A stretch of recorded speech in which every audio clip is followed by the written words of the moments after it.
These are the 5 biggest mistakes that everyone makes when it comes to cameras. I've made these mistakes so many times, but hopefully through this video, you can save yourself some time, money, and a lot of heartache. The worst mistake is at the end, and it might completely change the way you think about cameras. Now, when I was first trying to get better photos and videos, I made one of the stupidest mistakes in the world that literally cost me thousands of dollars, and that was spending a few $1,000s on a really expensive camera body. But I'm not saying buying an expensive camera is a bad thing or you shouldn't buy one. But if you want better looking photos and videos, there's actually something much more important than an expensive camera body or a camera body in general. And that is the thing that goes in front of your camera body, and those are your lenses. So the first tip would be to avoid spending all of your money on a fancy camera body, and instead you should invest in nice lenses, because the lens actually dictates how your photos and videos look much more than your camera sensor. Because when most people say they want a better looking photo or video, what they actually mean, they want the specific look of a certain lens. And what I didn't realize at the time was that you need different lenses for different shooting styles, because you actually need a different kind of lens for shooting landscapes and wildlife, and a different kind of lens for doing portraits or sports.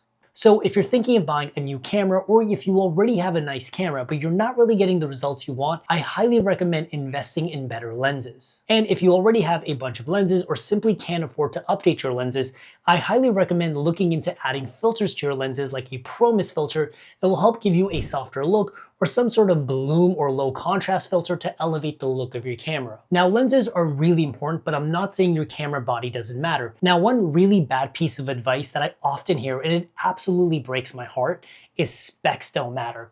Anyone that gives you that advice, you should be very suspicious of, because usually that advice is followed up by, buy an older camera that's like 5 to 10 years old, but is pretty decent, good image quality, and you'll save a lot of money.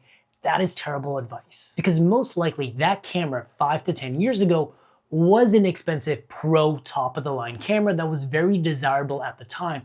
And if it wasn't a pro camera 5 or 10 years ago, I promise you your phone probably looks better.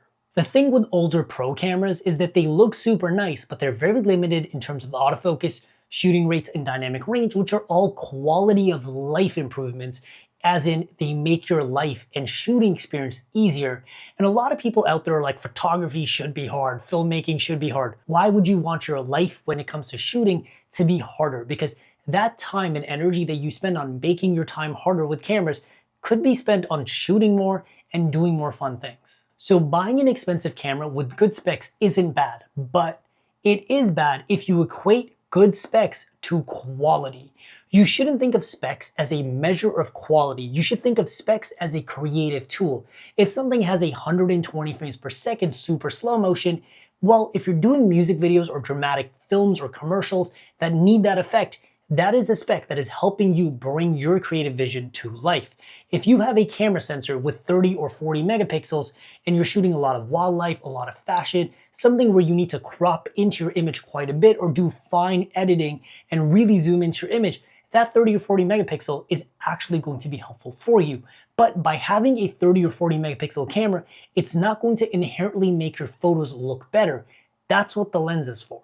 One thing I always remind myself is a camera with good specs doesn't mean it will give me good photos and videos. Specs are just creative tools for my creative vision, and as long as the camera serves my creative vision, it's a good camera. Because here's the bizarre truth that's probably going to sound a little bit offensive and weird to most camera people out there. Nobody cares about the quality of your photos and videos in terms of sharpness, resolution, dynamic range. Those are all nice to haves, and they can make your image look more professional. But when it comes to an ad agency, your audience, people watching your movie in theaters, or just people looking at your photos on Instagram, what they care about is what is the photo of, what is the video about. No one looks at your images and goes, wow, 40 megapixels? Oh my God, is this 8K? They don't know about cameras, they don't even care. What they care about is what is the subject matter? How does your film or video make them feel? So the one thing that I always have to remind myself is that instead of dropping $5,000 on a brand new A7C-R, which I desperately want, I should really take that money, maybe buy a cheaper camera or a cheaper lens that's maybe $1,000, and spend the other $4,000 on creating an interesting music video, on maybe taking a trip to Japan, or doing something interesting with that money where I actually have something cool to shoot instead of just having a bunch of fancy gear and nowhere to go.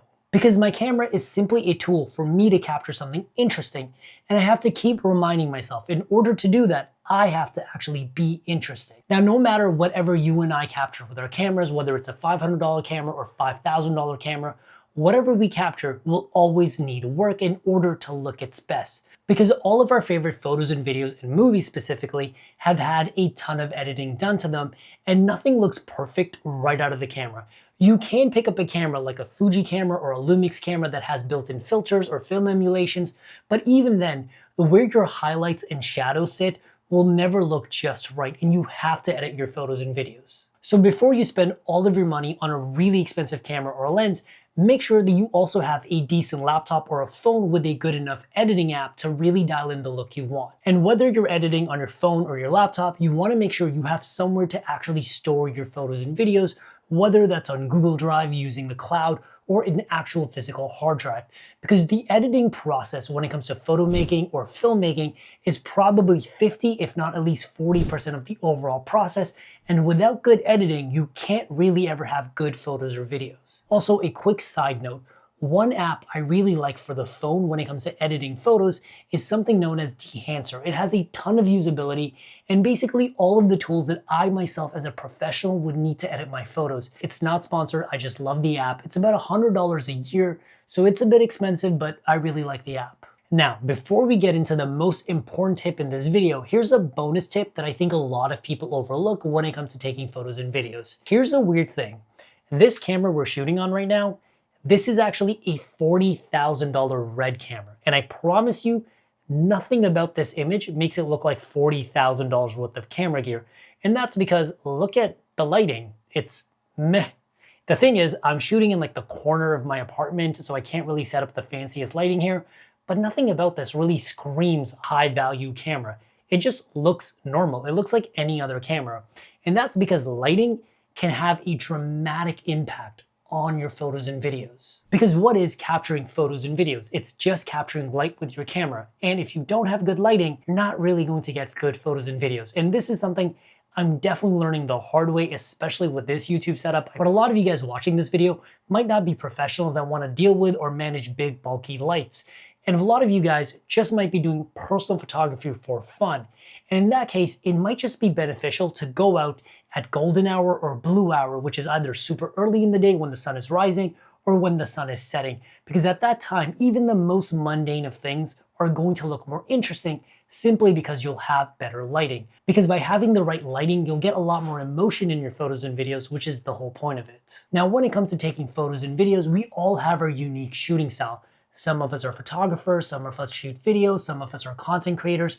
We all come at this a different way, but ultimately we're all dealing with cameras, and you want to make sure you get a camera that is right for you.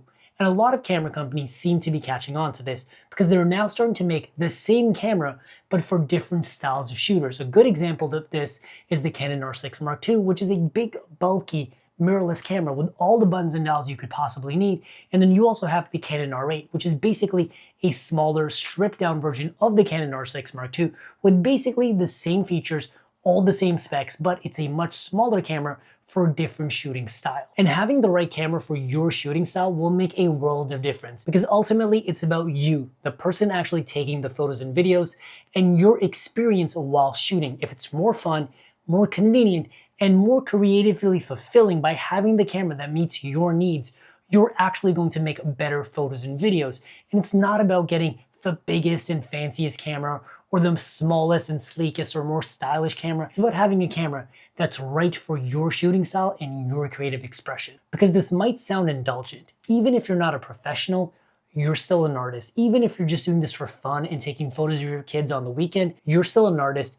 You're still making something creative. So make sure you have a camera that's right for your creative expression. And if you want a laser focused way to do that, I have a very affordable course in the description down below called Camera Boost. It's everything I know about filmmaking, photography, and working in the film industry over the last 10 years. It's a laser focused course on how to use your camera like a pro, how to edit your photos and videos better like a pro, but most importantly, it's about how to level up your creative ideas, how to find your style, and how to actually produce your creative ideas in a timely manner so you can grow your expertise, your career, or just your passion, whatever you want to do with photo and video. It literally will make you a better filmmaker or photographer or an overall creative within a day if you go through the course fast enough. It's down there in the description. I highly recommend checking it out, but I hope you guys enjoyed this video and I'll see you in the next one. Peace.